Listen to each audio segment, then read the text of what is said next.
And next we have Prime Minister Երևանն իր առջև խնդիր չի դրել Մոսկվայի հետ հարաբերությունները խզելու ռուսական ռազմաբազան Հայաստանի տարածքից հեռացնելու համար։ Այսօր Չեխիայում GlobeSec 2025 ֆորումի ընթացքում հայտարարեց Հայաստանի վարչապետը, անդրադառնալով Հայաստանի Եվրամիության անդամակցության հարցերին։ You know that we have a complicated situation in our region. Գիտեք, որ մենք բարդ իրավիճակ ունենք մեր տարածաշրջանում։ Դուք նշեցիք Հայաստանում ռուսական զորքերի առկայության մասին, բայց ես կուզեմ նշել, որ Հայաստանում է նաև եվրոպական դիտորդական առաքելությունը, որը հետևում է Ադրբեջանի հետ սահմանային իրավիճակին։ Եվ մյուս կողմից մենք անցած տարում նվազեցրինք ռուսական զորքերի ներկայության աստիճանը, բայց մյուս կողմից մենք հիմա խնդիր չունենք մեր առջև դրված վերջ դնելու ռուսական զորքի ներկայությանը Հայաստանում։ Մենք ունենք այլ խնդիր՝ կարողանալ տարածաշրջանի երկրների հետ հարատև եւ կայուն խաղաղություն հաստատել։ Sustainable and lasting peace in our region. Սերբիայի նախագահի, Սլովակիայի ու Ավստրիայի նախկին արտգործնախարարների մասնակցությամբ քննարկմանը Փաշինյանն ընդգծեց, Երևանն իր արտաքին քաղաքականությունը բալանսավորում է, շատ սերտ համագործակցություն ունի նաև Եվրամիության հետ։ Իսկ ԵՄ-ին լիիրավ անդամ դառնալու հարցին անդրադառնալիս Փաշինյանը պնդեց, թե Հայաստանին ոչինչ հետ չի պահում, հիշատակելով վերջերս ընդունված Եվրամիության անդամակցության մեկնարկի մասին օրենքը։ Միևնույն ժամանակ փաստեց, որ Եվրամիության լիիրավ անդամ դառնալու հայտ ներկայացնելու համար դեռ վաղ է։ It is not only our goal to go and to become a full member of European Union. Մեր նպատակը միայն գնալն ու Եվրոպական միության լիիրավ անդամ դառնալը չէ։ Դա մեկ այլ խթան է մեզ համար շարունակելու եւ իրականացնելու մեր ժողովրդավարական օրակարգը։ Մենք հույս ունենք, որ այն ժամանակ, երբ մենք ուղարկենք Եվրոպական միության լիիրավ անդամ դառնալու հայտը, այն հիմնված կլինի մեր արժանինքների վրա, քանի որ մենք կկարողանանք իրականացնել ամբողջական եւ խորը ժողովրդավարական բարեփոխումներ։ Overall and deep democratic reforms. And that is our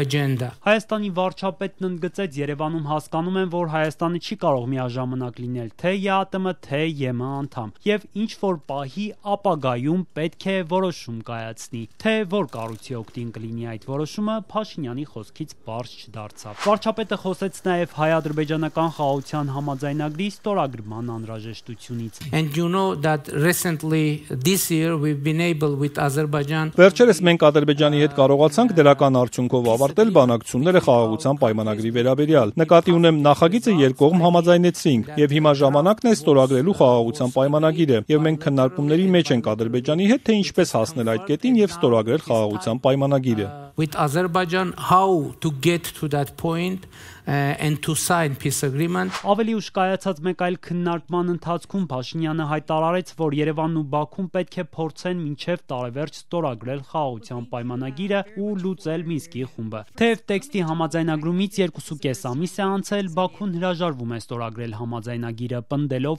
իր նախապայմանները։ Ընդ որում, չնայած Սյունիքի գյուղերի ուղղությամբ ամենօրյա կրակոցներին, Փաշինյանը պնդեց, Երևանը տեսնում է, որ Ադրբեջանը պատրաստ է խաղաղության։ My impression and my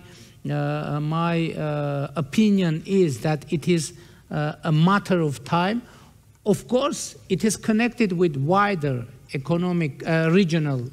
agenda. Իմ կարծիքով դա ժամանակի հարց է եւ իհարկե դա կախված է ավելի լայն տարածաշրջանային օրակարգից, բայց ինչպես ես ասացի, մենք հավատարիմ կմնանք հաստատելու կայուն եւ հարատև խաղաղություն մեր տարածաշրջանում։ Մենք վճռական ենք անելու աշխատանքի մեր մասը, բայց իհարկե ազնիվ կլինեմ։ Մենք տեսնում ենք ցանկությունը Թուրքիայի կողմից եւ մենք տեսնում ենք, որ Ադրբեջանը պատրաստ է խաղաղությանը եւ այստեղ որոշ նյուանսներ կան, հարցեր, որոնք մենք պետք է հասցեագրենք։ Վստահ եմ մենք դա կանենք։ The willingness from Turkey and we see that Azerbaijan is ready for peace, and there are some nuances, and we need to deliver and address those nuances, and I'm sure we will be able to do that. Անդրադառնալով Թուրքիայի հետ երկխոսությանը Փաշինյանը հայտարարեց Անկարայի հետ ուղիղ եւ գրեթե ամենօրյա շփումների մասին, թե ինչ մակարդակում են այդ շփումները եւ ինչու կողմերն այդ մասին չեն հաղորդում, չմանրամասնեց։ During recent years we've been able to establish a quite active dialogue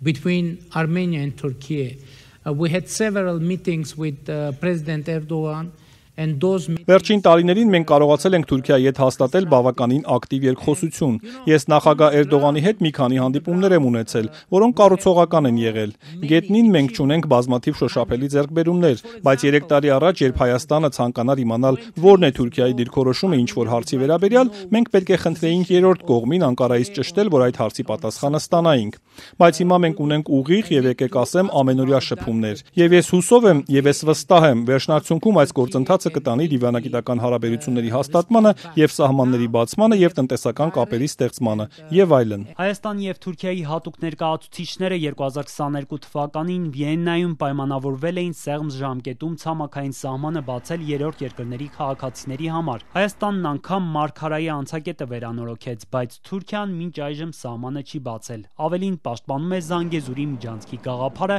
եւ հայ-թուրքական կարգավորումը պայմանավորում է հայ-ադրբեջանականով։